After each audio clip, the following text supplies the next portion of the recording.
नमस्कार दोस्तों। आज हम एक बेहद ही रोचक विषय पर बात करने वाले हैं जो कि सबके घर से जुड़ा हुआ है। सारी बिल्डिंग भवन किसी भी प्रकार का जो भवन है उससे जुड़ा हुआ है। जी हाँ, आज हम वास्तु से रिलेटेड एक टॉपिक पर बात करने वाले हैं। घर का जो आंगन है वो खुशियों से चहकता है, किलकारियां उसमें गूंजती है और बड़ों का आशीर्वाद हमारे सिर पर रहता है। आज हम उसी आंगन के बारे में बात कर रहे हैं जिसे कि घर का हृदय स्थान कहते हैं, मर्म स्थान कहते हैं और जिसे ब्रह्म स्थान की भी संज्ञा शास्त्रों में दी गई है। जो भी पुराने वास्तु के ग्रंथ है उसमें जो घर का आंगन है उसका एक विशेष महत्व है। कहते हैं कि घर चाहे आपने कितना भी सुंदर बना लिया हो और घर के अंदर कोई भी वास्तु दोष ना हो, पर अगर घर का जो मर्म स्थान है, घर का जो मध्य स्थान है, अगर वहां पर हम वेद कर देते हैं, यानी कि अगर भारी निर्माण कर देते हैं, वहां पर वो जो स्थान है वो नीचा होता है या फिर कोई रुकावट या नाली, सीढ़ियां या कुछ भी ऐसा निर्माण कर देते हैं जो कि वास्तु के जो ग्रंथ हैं उनमें मना किया गया है, तो वो एक भारी वेद का कारण बनता है। उसकी वजह से कुलों का विनाश हो जाता है। आज मैं एक बहुत ही छोटी सी कहानी आपको महाभारत के प्रसंग से सुना रही हूँ। जैसा कि आपको सबको पता है कि इंद्रप्रस्थ में जब एक बहुत ही सुंदर महल बनाने की बात हुई तो कृष्ण भगवान ये जानते थे कि ये जो महल है ये कौरव ये इनके प्रकार हथिया ही लेंगे, तो उन्होंने मायासुर से उस महल का बहुत ही भव्य और बहुत ही सुंदर महल का निर्माण तो करा दिया, परंतु उस महल के अंदर एक भारी वास्तु दोष पैदा करने के लिए बोला गया। अंततः वही वास्तु दोष महाभारत युद्ध का कारण बना। वह वास्तु दोष था घर के मध्य स्थान में वाटर का होना, पानी के स्रोत का होना। जी हाँ, तो आज हम बात कर रहे हैं घर के मध्य स्थान की। घर का जो मध्य स्थान है उसको आकाश एलिमेंट से भी रिप्रेजेंट करते हैं। उसके लिए हम लोग आकाश एलिमेंट, मर्म स्थान, ब्रह्म स्थान, घर का हृदय स्थल या जिस भी नाम से आप उसे पुकार सकते हैं उस नाम से उसको जाना जाता है। तो आज हम ये एक सम्रांगण सूत्रधार जो कि बहुत ही पुराना वास्तु का टेक्स्ट है, आज उसमें लिखा हुआ है कि किसी भी भवन का मध्य स्थान ही ब्रह्म स्थान कहा जाता है। वह आकाश तत्व को रिप्रेजेंट करता है। अब बात आती है कि आकाश तत्व का मतलब है क्या। आकाश तत्व, इसके लिए निरुक्त जो ग्रंथ है उनमें कहा गया है कि काश्रुदीप्तो, अर्थात वह जो कि सर्वत्र व्याप्त है, जिसके अंदर सभी कुछ समाहित है और जो सभी जगह प्रकाशमान है, जो प्रकाश फैलाता है, सभी को दीप्त करता है, उस जगह को इन्होंने ब्रह्म स्थान का या आकाशीय तत्व के नाम से रिप्रेजेंट किया है। और वह स्थान ऐसा है जो सबको अवसर प्रदान करता है, यानी कि स्पेस एलिमेंट के प्रदान करता है। स्पेस, जैसा कि हमें मालूम है कि हम आकाश को ही स्पेस कहते हैं। तो अगर आपने पुराने घर देखे हो या कभी भी पुराने ऐतिहासिक महल या बिल्डिंग में या भवनों में अगर आप गए हो तो आपने देखा होगा कि वहां पर जो भवन का बीचों बीच का जो स्थान होता था वो ओपन रखा जाता था। सारा भवन था उसके सभी कमरे या सभी बिल्डिंग सब उसी से जुड़े हुए होते थे, लेकिन वो जो स्थान होता था वो ऊपर छत खुली हुई होती थी। तो उसको क्योंकि वहां वो ऐसा, इसका निर्माण ऐसा इसलिए होता था कि ताकि आकाश तत्व की प्रधानता उस जगह को मिलती रहे और वहां पे आकाश तत्व का प्रचार प्रसार हो सके। परंतु आज जैसा कि आप सबको मालूम है कि आज हम फ्लैट संस्कृति की बात करते हैं, आज हम किसी भी घर की बात करते हैं, ऑफिस, बिल्डिंग, फैक्ट्री, शॉप या किसी भी चीज की बात करते हैं, तो उसका मध्य स्थान अब ओपन नहीं रखा जाता। और वो मध्य स्थान ओपन भी नहीं रख रहे हैं। दूसरी बात, हम उस मध्य स्थान के अंदर भारी भरकम फर्नीचर रख देते हैं, उसमें कुछ भी रुकावट वेद पैदा कर देते हैं, जैसे कि कोई भी अनर्गल सामान रख देना, गटर नाली का बना देना, पानी का स्रोत रख देना, या फिर कोई फायर एलिमेंट, जैसे कि कई लोगों के घरों के बीचों बीच किचन होती है, वो भी गलत है। कई लोगों के घर के बीचों बीच कुआं बनाया जाता है, तालाब या टैंक बना दिया जाता है, तो वो भी बहुत ही गलत हो जाता है। इसके लिए अब हम बात करते हैं कि वास्तुराज वल्लभ में क्या कहा गया है। आंगन या वास्तु के मध्य भाग पर में अगर कोई गड्ढा हो या फिर वो भाग अगर धंसा हुआ होता है तो वो कुल के विनाश का कारण बनता है। जैसा अभी मैंने आपको कहानी सुनाई थी महाभारत युद्ध की, तो महाभारत युद्ध में कौरवों के पूरे कुल का विनाश का कारण वो एक गड्ढा जो कि पानी के स्रोत के रूप में था, वो कहीं ना कहीं उनके पूरे परिवार के विनाश का कारण बन गया था। कहते हैं कि जो घर का ब्रह्म स्थान होता है वह उठा हुआ होना चाहिए, वो कछुए के शेप में भी हो सकता है और उसका जो लेवल है वो थोड़ा सा ऊपर हो, घर के बाकी फर्श के ऊपर हो या घर के बिल्कुल लेवल में होना चाहिए। मया मतंटिका में कहा गया है कि वस्तु मध्य तो मर्माणी ब्रह्मा हृदय उच्चयते, अर्थात कि जो घर का जो मध्य स्थान है वहां पर किसी भी प्रकार का ब्लॉकेज नहीं होना चाहिए, वहां पे सीढ़ियां भी नहीं बनाई जानी चाहिए, टॉयलेट भी नहीं होना चाहिए और भी किसी अन्य तरह का क्लटर, गंद, कूड़ा या भारी भरकम फर्नीचर, दीवार या कि कोई भी स्टोर रूम, जैसे कि ऐसा रूम जो काम नहीं आ रहा है, इस तरह का रूम भी नहीं बना हुआ होना चाहिए। ये सब उस मर्म स्थान के वेद के रूप में गिने जाते हैं। अब हम बात करते हैं कि जो घर का मध्य स्थान होता है उसमें अगर ये रुकावटें पैदा हो जाती हैं तो उसकी वजह से क्या प्रभाव पड़ने लगता है।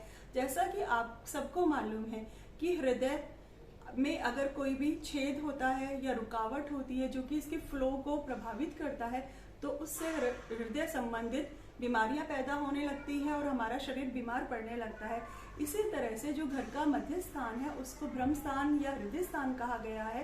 तो आपको जैसा कि मालूम है कि किसी भी व्यक्ति को मृत तभी माना जाता है जब उसका हृदय काम करना बंद कर देता है। तो अगर हम वेद पैदा कर देते हैं या फिर कोई रुकावट पैदा कर देते हैं तो वो भी बिल्कुल उसी तरह से है जैसे घर का सारा वास्तु ठीक है, घर बहुत सुंदर है, परंतु घर का हृदय स्थान प्रॉपर वर्क नहीं कर रहा है और धीरे धीरे कहीं ना कहीं ये सब कुल के विनाश का कारण भी बनने लगता है। अब बात करते हैं कि ऐसा क्या कि कौन कौन से एलिमेंट्स घर के मध्य में नहीं होने चाहिए। सबसे पहले हम बात करते हैं वाटर एलिमेंट की।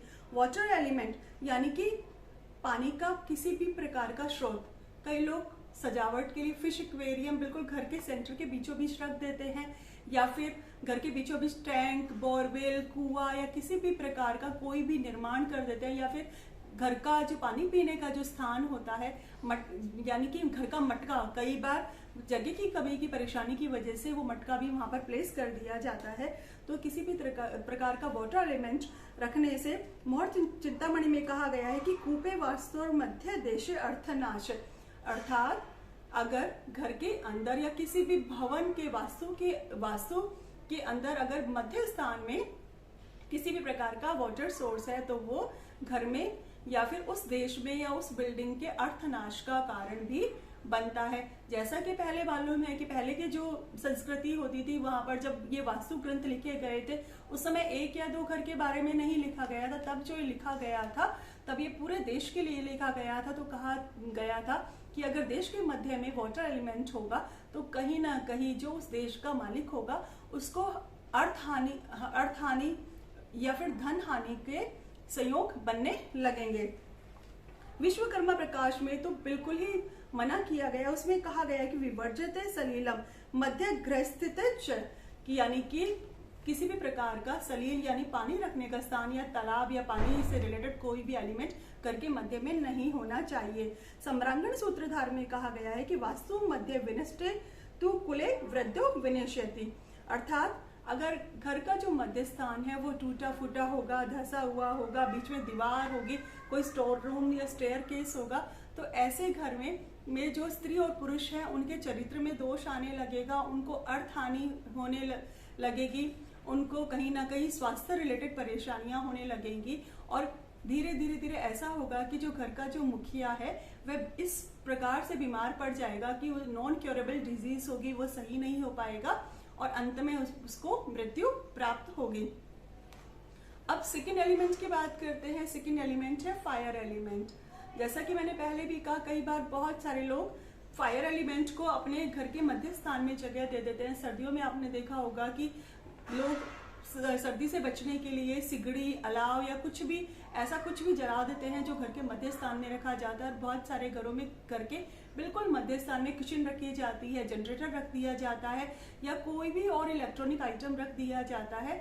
वो भी कहीं ना कहीं फायर एलिमेंट को रिप्रेजेंट करते हैं और वो भी घर में विनाश का कारण बनते हैं। मया मतंग टीका में कहा गया है कि विवर्जते अग्नि वास्तु और मध्य देशे, अर्थात कि ये कहा गया है कि किसी भी घर के मध्य में अग्नि प्रज्वलन करने का कोई भी सामान नहीं होना चाहिए।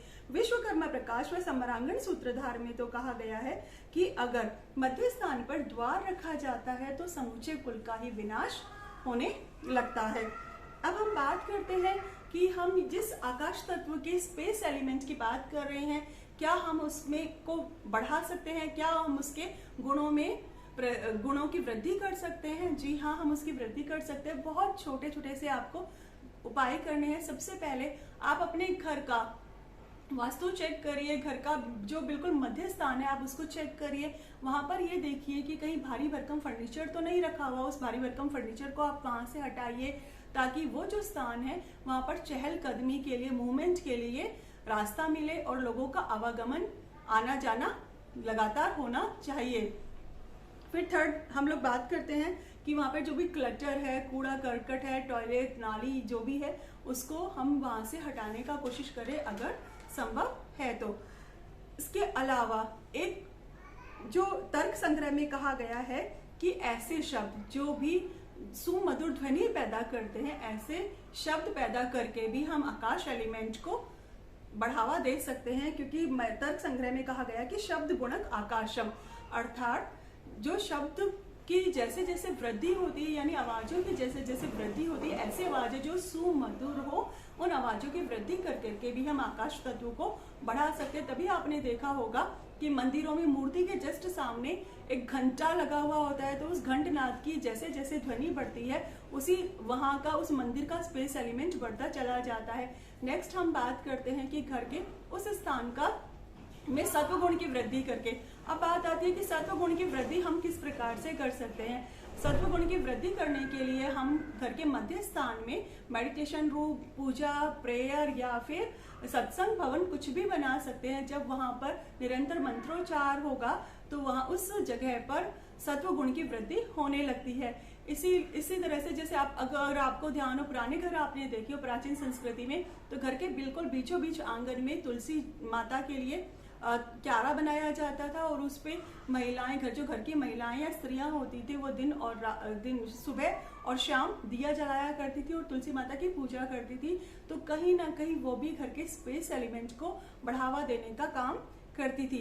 तो कुछ इस तरह के छोटी छोटी बातें ध्यान रख करके भी हम घर का जो ये महान वास्तु दोष है, मर्म स्थान पर जो वेद पैदा हो रहा है, हम उसको रिमूव कर सकते हैं। अगर आपको ये लगता है कि आपके जीवन में अननेसेसरी परेशानियां आ रही हैं, अनवांटेड दुर्घटनाएं, आर्थिक परेशानियां, शारीरिक या मानसिक किसी भी प्रकार की परेशानियां आ रही हैं, तो आप अपने घर का वास्तु चेक करें, घर का मध्य स्थान चेक करें। अगर वहां पर मेरे बताए हुए वीडियो में जैसा मैंने बताया उस तरह की कोई प्रॉब्लम आपको महसूस होती है, तो आप वहां से उन चीजों को हटा दें।